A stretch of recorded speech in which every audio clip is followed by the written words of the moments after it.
মা এদিকে পেঁয়াজগুলোকে কেটে নিচ্ছে। আজকে আমরা বানাবো মাছের তেলের বড়া। তো এদিকে মা পেঁয়াজ আর লঙ্কা কেটে রেডি করে নিল, আর ওইদিকে মাছের তেলটা খুব ভালো করে ধুয়ে নুন হলুদ মাখা ছিল। এরপর এতে মা দিল পেঁয়াজ, লঙ্কা, ময়দা আর চালের গুঁড়ো দিয়ে এটাকে খুব ভালো করে মেখে নিয়েছে। ওদিকে আমরা তেল গরম করতে বসিয়ে দিয়েছি। তো চলো তেলের বড়াগুলো ভেজে নিই আমরা ফটফট করে।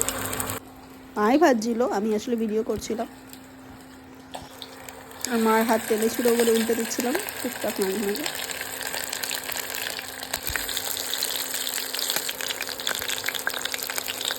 কার কার তেলের বড়া খেতে ভালো লাগে অবশ্যই কমেন্ট করে বলো।